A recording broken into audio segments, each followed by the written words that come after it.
we would say is that, that most of the work we do is based on this idea that self-awareness increases our impact, right? Mhm. So the more I know about myself, the more I know about the ways that I show up, whether that's, around the dinner table with my family or around a boardroom table, the more I know about how I show up, the more I can control how I show up. Right. Uh,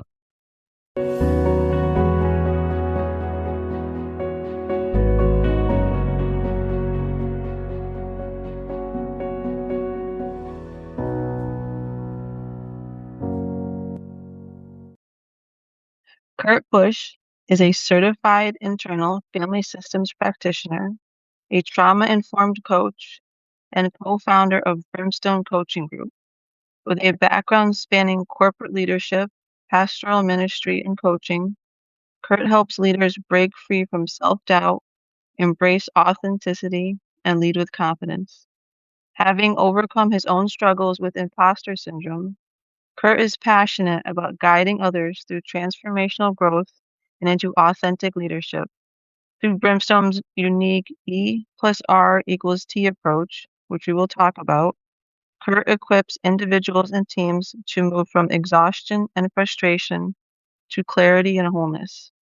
He is also the co host of the Brimstone Coaching Podcast, where he and his coaching partner explore leadership, personal growth, and breaking through barriers. And with that, I will welcome Kurt. Hi, Kurt. Hey, Catherine. It's good to be here. Thanks for the invite. Thank you for being here. Did I miss anything in that brief intro that you wanted to add?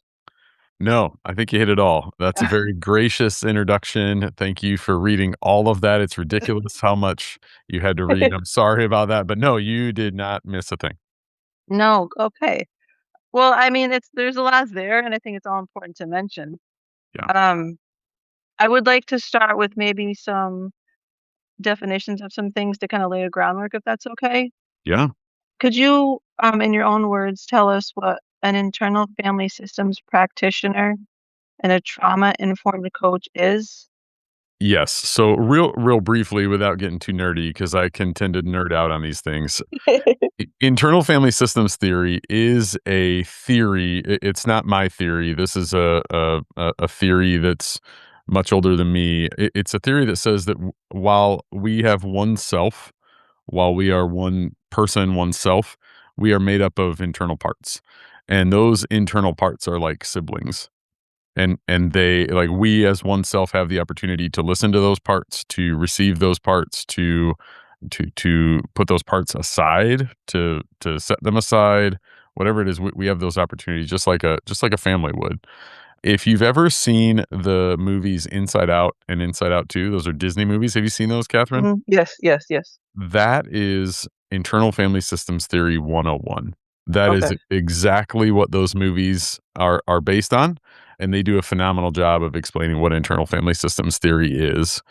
And I'm certified in internal family systems theory, and that plays into a lot of the work we do with a lot of our clients. Trauma informed is a little bit different. I am not a licensed therapist or a licensed counselor. So we think of two types of trauma. A licensed therapist, a licensed counselor would deal with big T trauma, which are Mhm. these catastrophic, life changing events that happen to some of us. But we would say that all of us have what we call little T trauma, which are moments where we learn that maybe the world isn't safe, or maybe looking embarrassed in front of our classmates isn't safe, or it's risky. These are moments that influence us but are probably not catastrophic life-changing events. And we believe those little T trauma moments hang on into adulthood, and we work to Mhm. kind of disrupt and dismantle those with our clients. Okay. Thank you for those definitions because I feel sometimes we hear a lot of words and phrases and titles, and we can kind of add our own script to what they mean. Yeah. So Yeah. I just like to get a basis of what what they actually mean to you. Yeah. And can you tell us a little bit about your time in the corporate world and how you Yep. kind of got to where you are today? Yeah, for sure. Thanks for asking, Catherine. I started like I have a weird story. I have such a weird story. Out of high school, I didn't go to a 4-year university. I went to a trade school. That didn't work out. That's a story for another question. I think that story has a lot of meaning, a lot of impact in my life. But out of that not working out, I found myself in a manufacturing plant. I was like 21. I was super young, didn't know what I was doing. And shortly into that journey, I found myself in some leadership roles that I probably had no business being in at the time. Um, really great. I found myself with some really great mentors in that season, some really great people that helped me kind of learn my way, kind of learn what I was doing. I spent about 10 years working in a manufacturing plant. I would say 6 to 7 of those, I was a production supervisor or an HR generalist. I I I supervised a team of about 12 people for a short time, and then I did labor recruiting and benefits administration, that sort of stuff as well. I loved my time. I still look back on that time with a lot of fondness, with a lot of gratitude for the people that I worked with, for what I got to do.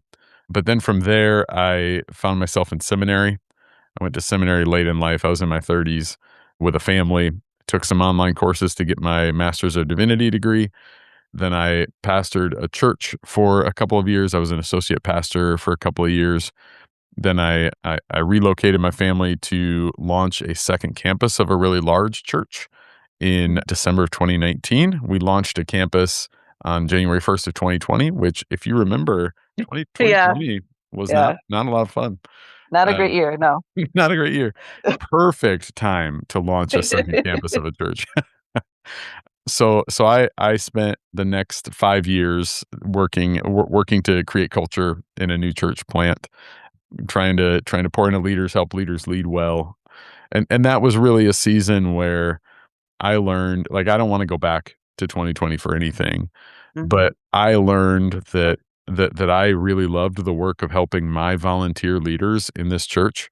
I loved helping them navigate their own anxiety. I loved helping them understand how to show up, not forgetting what's going on in the world around them, but being able to hold the tension of all the heaviness and still be able to lead well. And I loved it. I love that work. So in 2024, I called a good friend of mine who I've done some coaching work with previously. I said, "Hey, let's start a coaching practice and coach full time." And he said, "Nope." And I said, "Well, shoot, that's a bummer." Uh, and he called 45 minutes later and said, "I changed my mind. Let's do it." So that's how I've gotten to this point, Catherine. I love that, "Nope." Would you say, has faith always been a part of your life, or did you find it later in life? Yeah, that's a good question. I don't always know how to answer this. I would say, I mean, I grew up in a family where we went to church every Sunday, youth group on Wednesday nights, sometimes most Sundays, twice on Sundays we would go to church most Sundays. My parents were custodians at our church, like part-time custodians, so I spent a lot of time, like, putting up chairs and tables for events. Like, that's a deeply formative time of my life. But I would say it probably wasn't until my 20s where I, like, actually realized that that I didn't really know what even my faith was or could be. I I think I probably just always approached it as, like, this is just what we do. So I don't always know how to answer that other than I would say in my 20s, my sort of faith became more real for me, for Kurt. Mm. Like, that's a time of life where things are up in the air and things are kinda crazy and unknown and kids are happening and marriage is happening, and yeah, so I think I don't know that I answered your question, but I would say probably from my 20s, it just became a lot more real for me. Well, no, I think that makes sense because it seems like you had a lot going on in your life. You're in a corporate position, taking on, you said, pretty challenging roles. So that would kind of, and families happening, and that would make sense that you're looking for something more to kind of complete that picture for Yeah. you. Yeah. And tell us a little bit. You really touched on that you're in the corporate world. What, for those that have never been in the corporate world, what is that like in terms of like pressure and expectation, and how you start to kind of view the world from more of a, almost like a numbers kind of production kind of standpoint?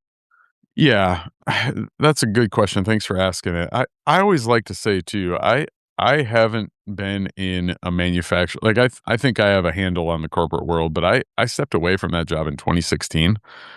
or 2015, I don't 2015 or 2016, numbers run together, Catherine.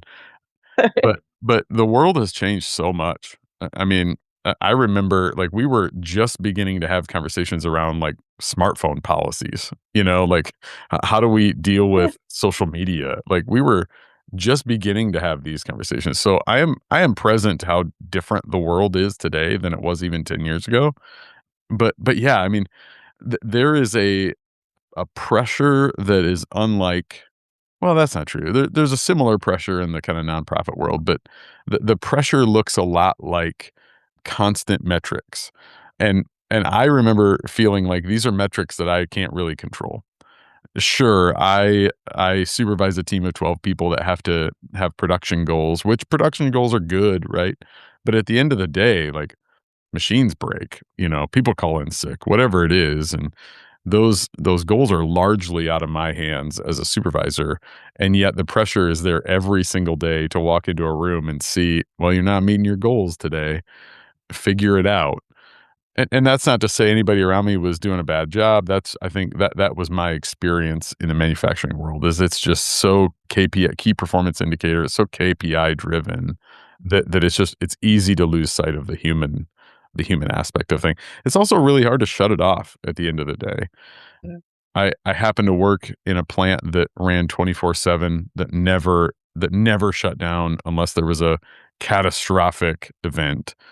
And yeah, I mean, calls and texts at all hours of the day, days off, all the things, and it's easy to, like, let boundaries go, and it's easy to not be present in the places where I need to be present, all because the pressure of, like, meeting those goals is just really high. I imagine at some point some of that will obviously, like you said, carry into your personal life because you're never off, and especially in a plant that's 24/7. I imagine even when you're off shift, you're not really off because your mind is still kinda there, and that Yeah. pressure kind of can pour over into your personal life at some point, I imagine. It does, it does, and I wasn't, at that time in my life, I was not very self-aware, right? I hadn't done the emotional health work that I've done since. I was pretty unaware of myself. So I did, like, I wanted to succeed, I wanted to be viewed well. I didn't wanna be, I didn't wanna be the one in the conference room being asked, "Why didn't you make your goals every day?" So I would blow by my boundaries pretty quickly. I think it would be different for me today. Like, I think the work we do with a lot of people is to try to understand, like, how do we hold boundaries and perform at a high level. Right. But I just had none of that when I was doing it. No, and I imagine you'll hear a lot about, I think especially now even more so, is like corporate burnout. Yeah, People are just, and I imagine with all this stuff with AI and everything, people are just kind of at their, kind of their wits' end with even attempting to keep up with anything. yeah. So I don't wonder why even back 10 years ago, why you got out of it. Yeah, I mean, I think we talk a lot about in our coaching practice. We talk a lot about burnout, and I think one of the questions we always ask is how much of burnout is related to, like, energy and effort, and how much of Mm. it is related to alignment. Can we sustain a bigger plate, if you will, like a bigger plate of effort and energy, and hold more, like, literal time doing work without getting burnout if it's aligned with who and how we want to be, and our gifts and our passions and our desires. Like, is burnout just about working too much, or is burnout something deeper about alignment with the work we're doing? No, that's a very important question because you hear that a lot. What is burnout? How is it just Yeah, working too much? Is it not working correctly? Is it, as you've spoken about on your podcast, not coming from a place of authenticity, yeah, kind of losing your side of who you are in the process of trying to lead others? And I do want to circle back a little bit to your ministry. How does your ministry, how does that influence your coaching and how you balance things in your life? yeah. That's a great question. Thanks for asking it. And you've probably seen, our coaching practice is not explicitly faith based. My coaching partner and I, we both happen to be ordained ministers.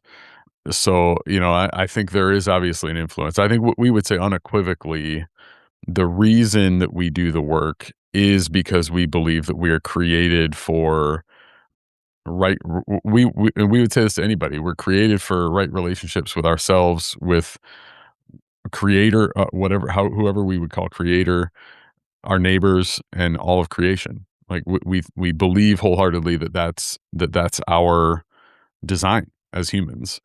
And so we think that is the basis for why we do the work. That influences why we feel so strongly about it. That's what we desire in ourselves and for our clients. And we don't think that that has to be connected to a particular faith tradition to be effective. That there is work that anybody can do from any faith tradition to be more whole and more full and more authentic and live the lives that we're designed to live, even if we're not explicitly connecting it to our faith traditions. So we do always say, like, we obviously can't separate our heart for it and our basis for why we believe it's important. Like, that is grounded in our faith and what we believe about faith. And we don't think it's limited to people who share our same faith background. No, it's interesting because you come from a place of faith and what it sounds like purpose, but your coaching is not specifically faith-based. Yeah. And I think that's a beautiful way to approach it. Yeah. Yeah, there's a lot of really nerdy theological things I could say right now, Catherine, that would make it that, like, I'm trying so hard not to be the nerdy theologian on the call, but That's yeah, okay. we just really do believe that the work is good no matter the faith tradition. So we can't really separate it in our minds as like our heartbeat and why we get out of bed every day to do the work, but we just really genuinely believe that there is work to be done for everybody, no matter how they come at it. Yeah, because you don't necessarily have to believe in your faith. It seems like as long as you believe in something outside of yourself, that it comes that helps your leadership. Would that be correct? Yeah, I don't even know if we would say that. I think what we would say is that that most of the work we do is based on this idea that self-awareness increases our impact, right? Mhm. So the more I know about myself, the more I know about the ways that I show up, whether that's, around the dinner table with my family or around a boardroom table, the more I know about how I show up, the more I can control how I show up. Right. Uh, so really we base most of our work on self-awareness and growing that self-awareness. I'm not sure that I'm not sure that I would say publicly that, someone has to have any sort of faith tradition to find benefit in our work. Yeah, I'm not sure that I would connect those 2 for the client on a micro level. No, that's fair. I didn't mean to put you on the spot and No, trying to no, that's okay. It's great. I don't mind being put on the spot, Catherine. Now, going back to that phone call that you made with your business partner, what was, like, the switch that was like, "I wanna do this?" Well, that's a good question. So his name is Chris Godfredson. He and we met in seminary. So today we've known each other for over a decade. And he and I we've done some work for some kind of third party self-awareness processes where we've kind of gotten to work and coach together through a third party process. So we'd been doing this work. We like to say we did this work separately but together for, I don't know, 4 or 5 years before that phone call happened. We're really close friends. We have a shared language around this self-awareness work, and he's a little older than me. He's a full-time pastor. I, I was I was in a season where I had to make a decision on a transition into, maybe another church or coaching full-time. And I knew the decision I was going to make. I knew that it was time to transition out of my pastoral role. And honestly, Catherine, for me, it was, I love this guy, Chris. He's one of my best friends, and I want to do this work with him because I know he's good at it.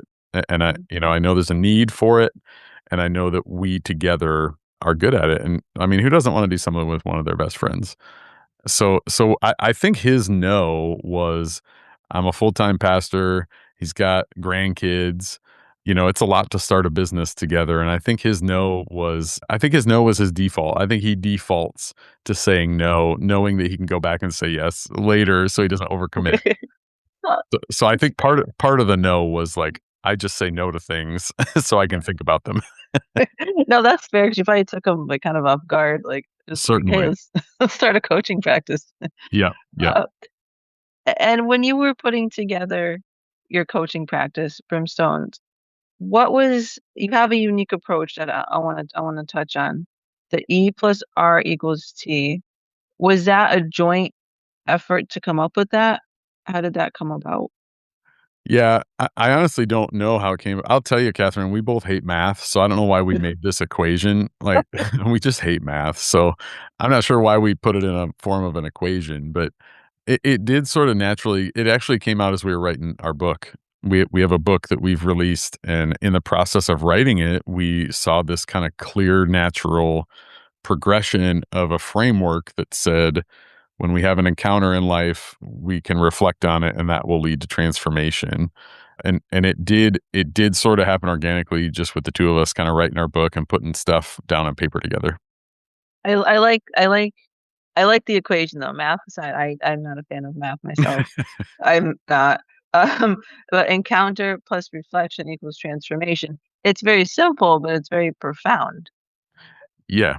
Yeah, we think so, and I think in the vein of your first question, we like to define encounter a little bit because words matter and everybody uses words a little differently. We think of an encounter as anything that happens in our day that maybe shocks us or surprises us or causes us to react in ways that maybe we don't prefer.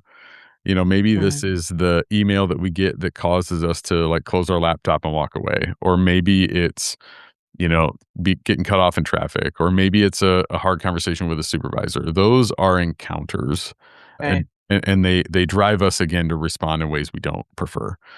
We think we have dozens of those every day. That if we look really closely, we have dozens of those a day. The invitation then, the real magic, I guess, and I hate the word magic. It's not magic. It's hard work, but the magic of the equation is in the reflection. Many of us don't reflect well. I for a number of years never would stop and reflect on how things are going. How is my life going? How are my responses? We think when those encounters happen, the best thing to do is to pause. Maybe it's in the moment. Maybe it's 10 minutes later. Maybe it's the next day, and to ask some questions like, what Right. happened? Who was involved? What did I feel? What did I do? And maybe the most important question is, if that encounter was to happen again, would I want to respond differently?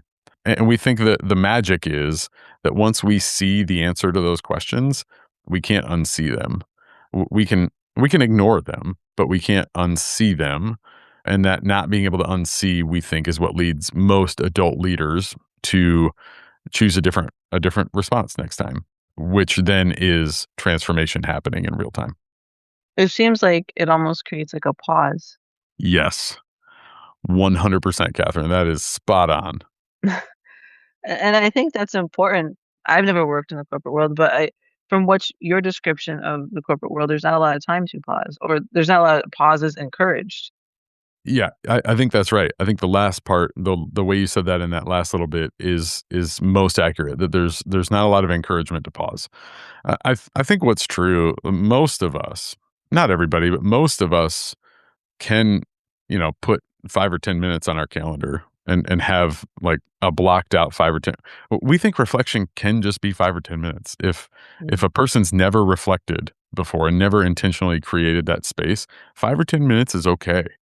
And mm. most of us, whether it's in a commute in our car, whether it's at a lunch break or whatever it is, most of us can find 5 or 10 minutes, but certainly we are not encouraged to, or certainly we are encouraged to believe that if we do, we're going to get behind, or if we do pause, somebody else is going to take my spot, or whatever it is. But yes, I think you're spot on, Catherine. And I really do like encounter plus reflection equals transformation, because that seems like it can be applied not only to the leadership world, but just to your personal life Yeah. on a Yeah. day-to-day basis. Yeah, thanks for putting it like that, Catherine. I think that's really, really wise. We define leader as simply anybody who has somebody following them. And if that's all leader means, we really believe everybody leads something. I like that. Whether it's a kid, whether it's a family, I mean, everybody leads something. So we really, I mean, to your point, we really do believe that this extends far beyond, titles or corporate environments. We believe that everybody benefits from this sort of work. No, I like that. I like how you define can you say your definition of leader again? I like Ye that. Yep, a leader is simply anybody who has somebody following them. I love that because you often hear, like, leader as though it's a title that's almost unachievable to most people. Yep, yeah. I just don't think that's the case. No, I mean, I could see that even being applied to parents or 100%. teachers, really anybody. Yep, yep, Um, 100%. so I like that definition. Yep, yep. And how have you seen your approach, the E plus R equals T, help leaders in their pursuit of growth? Yeah, good question. It really is in the pause, right? The pause is really the secret sauce or the silver bullet or whatever other cliche we want to use. But we say all the time. Well, actually, when I worked in a manufacturing plant, I worked with a process improvement engineer who was brilliant. He was a genius, and he would look at processes and try to make them more efficient and more productive. And he said he, like, instilled in me all the time that results are not accidents, that processes get the results they are designed to get, right? There are no anomalies with these sort of processes. And I think our lives are kind of the same way. The results that I'm getting in my life are the results that my life is designed to give me. So if I want different results, whether that's, less exhaustion, less overwhelmed, or being less reactive, whatever it is, if I want those different results, I have to try something different. Like, I have to create a difference in my rhythms and my routines.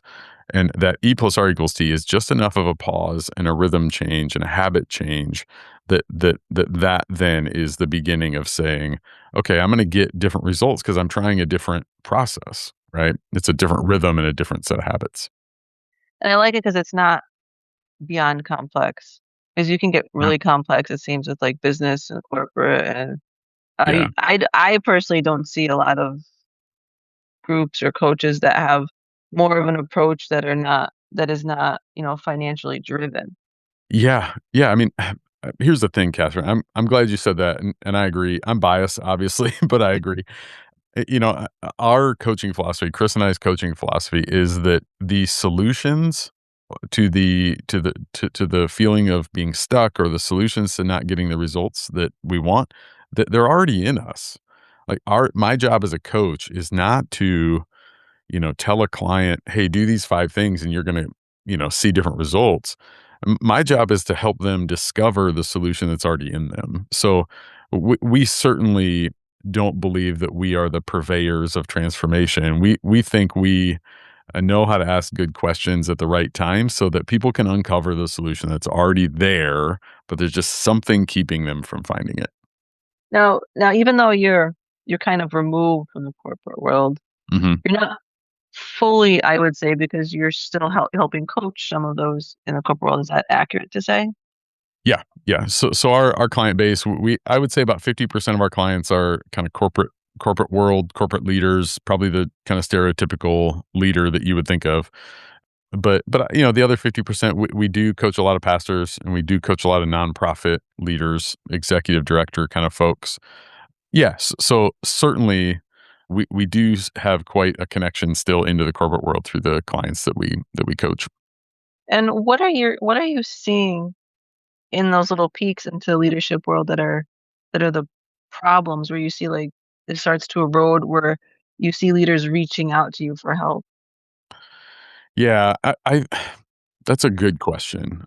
I I think there's some common thread around a loud inner critic, if I can say that, a loud inner voice that says, "You're not doing a good job, you're not doing enough, somebody else is better," those sorts of things, like, that's pretty common. in a lot of our clients is that there's and I don't think inner critic is always bad, right? I mean, Right. I feel like I need to say like sometimes the inner critic is right. Sometimes I do need to learn new things, right? Sometimes the Yeah. inner critic is trying to help us.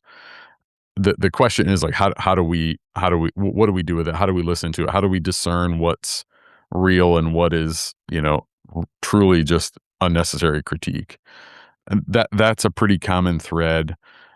I think honestly, Catherine, the kind of hustle culture that we see today Mhm. is pretty alarming in some of our clients, or at least maybe alarming is the wrong word, but that's maybe a place from which they come to us to say, I just can't keep doing what I've always been doing.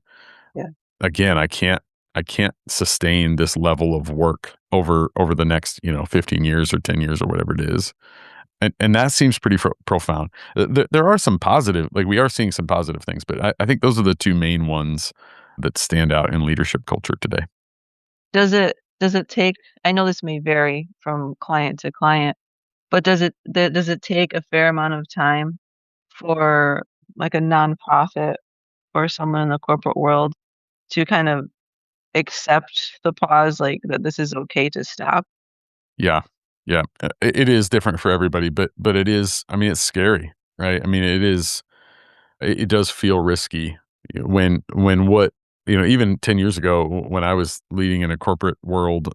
I mean, it felt risky to say I'm going to take my foot off the gas metaphorically, even for 10 minutes. So it does feel risky. I think where we see the most fruit and where we see the most growth is when people try it once or twice or three or four times and see like, oh, I'm actually coming out of this maybe even better, and it allows me to lead better than if I'm just kind of hanging on. We like the phrase white knuckling. Are you familiar Yeah. with this phrase? Yeah, yes, yes. We think most leaders are just kind of white knuckling their way through their life, hanging on for dear life.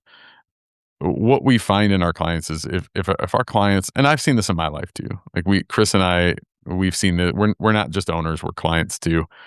We see the reality of white knuckling is not very productive and it's not very fruitful. If we can take a pause, take reflection, maybe even get some like rest, some actual rest, what we find is like leadership, we lead better from those places. We lead better from a place of clarity and a place of rest. So it feels in the short term very hard and very risky. But in the long term, there's just so much fruit to be had.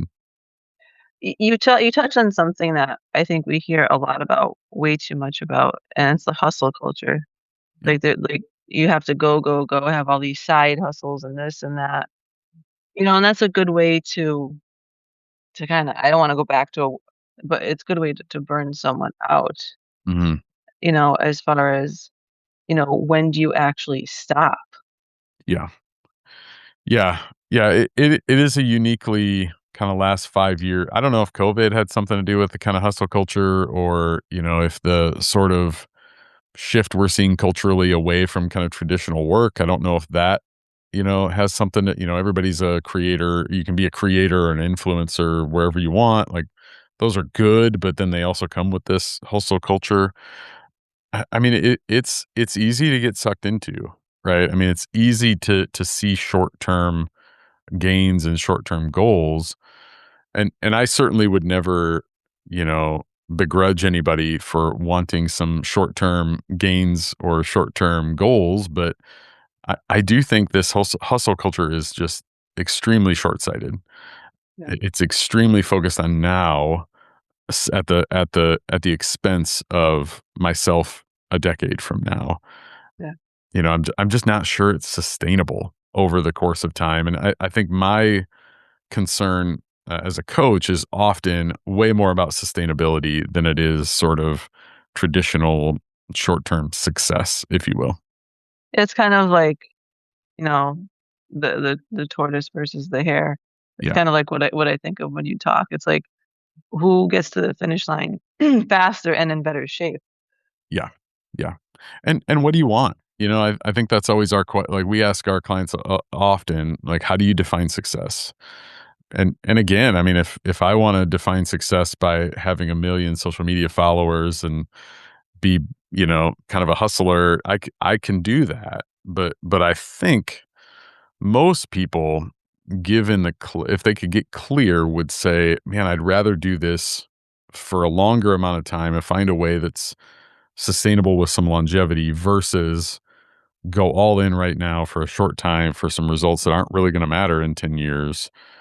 Yeah, it's just really hard to get out of that. It's a Yeah. loud voice today, and and I'm not sure how it shifts or how it ends or how it changes, but we're certainly kinda in the thick of it right now.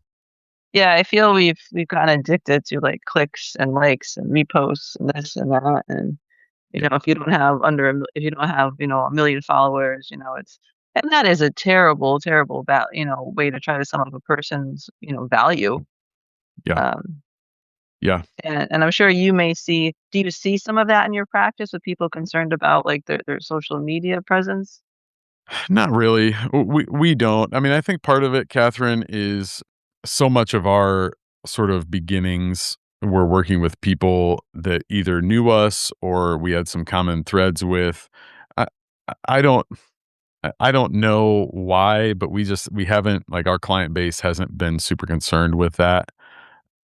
I'm not sure, like, there's some data that says the Harvard Business Journal put out some data that said something like 85% of American adults would consider themselves, like, not self-aware, or 15% of Americans would say, "I'm self-aware," which is Mhm. shockingly low, I Yeah. think. Yeah. So I don't know if, like, we're just connected into those 15% of the people, or, like, we're attracting those 15% of the people, or I don't, that they're just ready to do the work that we do. But I think there's probably not a lot of overlap between that 15% of people and people who are, like, super interested in getting 1,000,000 likes. That's an I didn't think the number was that low as far as being self-aware. Yeah, it's so low. 'Cause if you're not aware of yourself, how much are you aware of those that you lead? Yeah. Yeah. Yeah, I think that is a real concern. That's a real concern, and I think often people believe that they are really aware of the people they lead and that being self-aware is selfish. I I I think, like what I heard you kinda say, I think I would push on that and say, I can't know anybody unless I know myself first. Right. No, I think that's important because if you don't know kinda what your internal north is, like where you stand on things, your reflection, who you are, your strengths, your weaknesses, how can you truly lead anybody? And as you said, a leader can be anybody. It doesn't have to be someone corporate. It can be a parent, a coach, whatever. You have to know yourself, and I like what you're doing because it's taking an internal look versus basing, your worth on external factors like money and production. Because Yeah. as you stated, that will only get you so far. Yeah. Yeah, I think, Catherine, like, we this is probably not a great business model, but we care so little about those metrics of success for us, Yeah. which is, again, a great business model, but, like, we just care so little about that because often we just can't control those things, Yeah, right? But what I can control is, at the metaphorical end of the day, am I gonna go home and metaphorically kick my dog? Right? yeah. Am I gonna be able to look back at the end of the year and say, "I'm happy with that." That really is, like, that's Chris and I's concern personally, that's our biggest concern, and I think that's the path towards sustainability and longevity and healthy leadership, we would say. I would like to, like, point out that, Chris, he has God in his name, which He I does, love. yeah. I love that. Now you started the business with him, Yeah, and at some point you started a podcast. yeah. What point did you decide to take the leap into that world? Yeah, it was pretty early on. Catherine, I'll tell you, I am not a podcaster. I don't know what I'm doing. So, that's why I come on other people's podcasts, because I don't know what I'm doing. Okay. Um, we began our podcast as, I mean, fully transparent, as a way for people to kinda get to know us as coaches before they even would consider clicking a link to book time with us or book a conversation with us. So it really did start as like, how do we help people get to know Chris and Kurt? I Mhm. think what it's become, what we would say we love about it is it gives Chris and I an excuse to sit and talk to each other for 40 minutes. Like life is busy and oftentimes we don't get the time to kind of philosophize, if you will, about the things that we're thinking about. Right. And that's honestly really fun.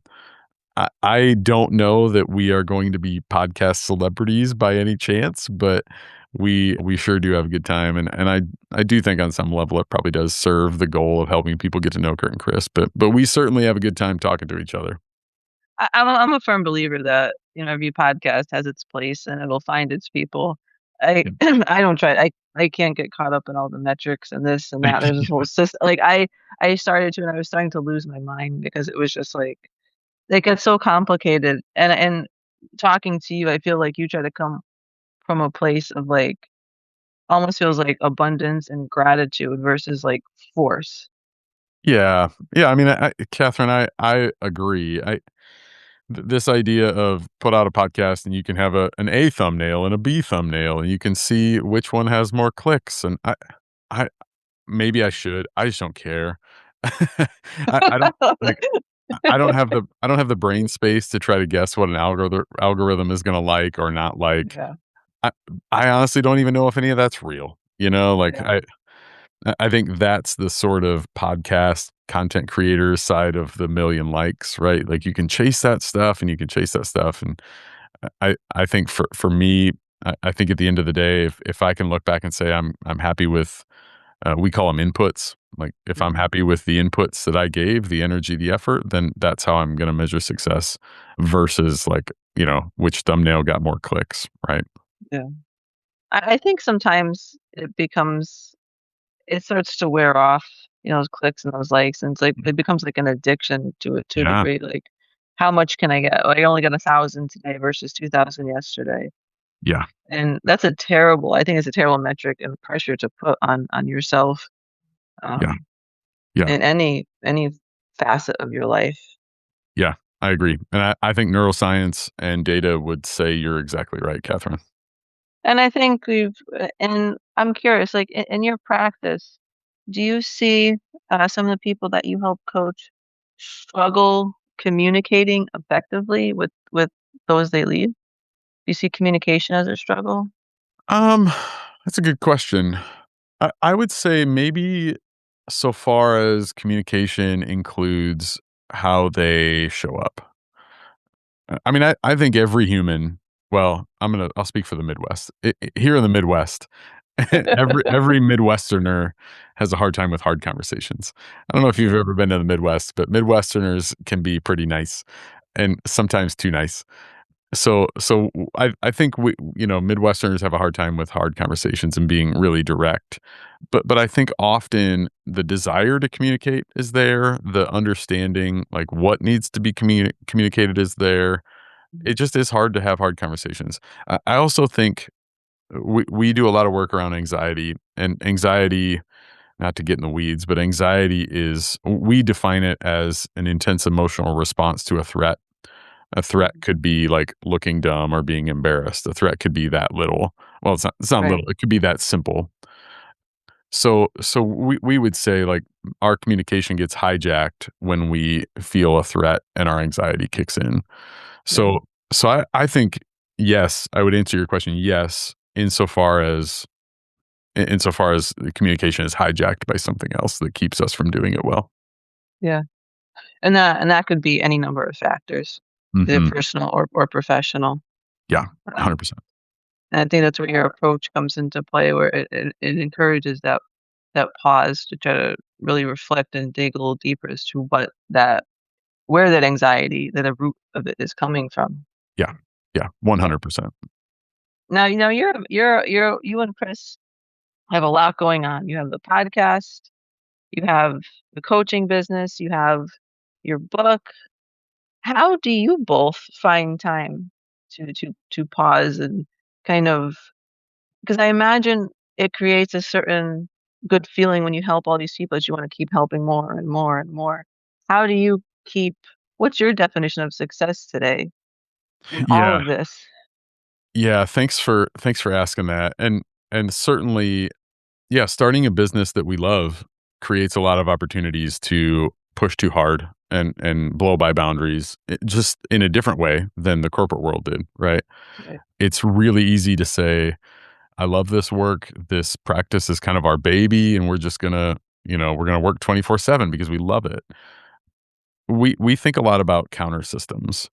Counter systems are anything that we put in place that builds a rhythm or a routine that includes things like rest and joy. We try to be pretty playful, Chris and I. We try to be pretty we try to have spaces where we can be unserious with each other and laugh and have fun. We think there's a place to find joy, and finding joy and laughing is important. We are created as humans that laugh. So we try to find counter systems where we can have fun both together and separately. And that looks like putting stuff in our calendars, right? That looks like, yeah, on a Thursday afternoon, going home and like I love baseball. So I'll put a yeah. baseball game on the radio. I'm such an old soul, Catherine. I want to listen to a baseball game on the radio on my patio. Yeah, So I'll do that yeah, when part of me wants to just kind of sit and say I just have to keep going and grinding, but I need the joy. We also we, like, are really serious about rest. Some circles might call it Sabbath, that's sort of the theological word, but mhm, again, I don't think it has to be a theological basis, but some yeah. sort of rhythm of rest, whether that's, I don't know, half an hour a day, one whole day, whatever it is, we're just really serious about those counter systems and holding to them and holding each other to them. They have to be in our calendars. We have to make them part of the rhythm and part of the routine. And I mean, I know it sounds simple, but that's frankly really difficult, and we try to do it all the time we can. No, and I think it's important to have some of those non-negotiables Yeah. because if you start coming from a place of, like, scarcity, Yeah. or fear, I don't I've not seen that work out well either personally or Yeah. professionally where you Yeah. Same. And you asked a question that I really wanted to answer, and I didn't answer it. I'm sorry. Can I it's answer like the success y question? oh, yeah, yeah, go ahead. I really wanted to answer it, and then I didn't, so I'm sorry for that. No, you're fine. Yeah, Chris and I would both define success as our work and our inputs. Again, the things that we put in. We would define success as those things being more aligned with who and how we want to be. So literally, I mean, maybe literally is the wrong. We overuse the word literally, I guess, but anyway, we try to look at our work and say, did I give everything I could give in the way that I wanted to give it? If so, then I'm gonna count it as a success no matter the result. We are ridiculously in love with this idea that I can control what I can control, and I can't control what I can't control. So if I can't control something, I'm not gonna measure it for my success. Now, it probably needs to be measured. I probably need to be aware of it, but I'm Right. gonna resist the urge to let it be part of how I think about my own success. So we do a lot of work to kind of define inputs that we can control and use those as metrics of success. I li I like I mean, and I haven't met Chris, but I He's I cool. like the he's cool. I like how you guys seem to work I get the feeling that you guys work very organically together. Yeah, we do. We do. We again, we've known each other for a long time. Yeah, I mean, not to say that starting a business is always easy with your friend. It's not always easy, Oh, but yeah, there's a lot of organic overlap and a lot of organic shared language and shared values for sure. I like that. And you've given us a lot today to really a lot of good golden golden nuggets, I like to call them, little nuggets of information and knowledge. What's something that we didn't touch on that you would like to say? Oh, it's a good question, Catherine. I feel like I've touched on a lot of things. I do like to maybe say this to listeners. I think it's really common for adults to be white knuckling life and maybe leadership too, but life and leadership together. And I think one of the most common side effects is that to that is that we feel like we're the only one doing it, and that that's normal, and that's how it's supposed to be, and that maybe it's that way because there's something wrong with us. I just want to say there's nothing wrong with anybody that feels like they're white knuckling their life or leadership. There's nothing wrong with them, and it doesn't have to be that way anymore. There are other ways of living and leading, even when it feels like it's normal, even when you feel alone, there are other ways, and you don't have to be alone anymore. Well, I think that's a very important statement to make because I think so often we do feel alone and disconnected. Yeah, And I think that's very important to say and for people to hear as well. yeah. And I'm curious, do you have a quote or a verse that influences your daily life that you say to yourself in difficult times? Even if it changes weekly, daily, that's fine too. Yeah, that's a good question. I have 2, and I'm not sure they're, like, super inspirational, but they guide my work. I'm not sure how much they guide my personal life, but I'll tell you, and you can decide what you wanna do with them, but one of them is the way we do things is equally, if not more important than what we do. Mhm. That was taught to me really early in my leadership by a dear friend of mine, and I remind myself of that every single week. Like, once a week, I'm telling myself this, and I believe it. I believe it. I've seen it play out in my own life. I've seen it play out in the life and leadership of others. So that's one that I just tell myself all the time. And the second is this. Do you know Brené Brown? Yes, yes. Brené Brown says that she tells herself this. She says, what if people aren't sucking on purpose to piss me off? They're doing the best they can with what they've got."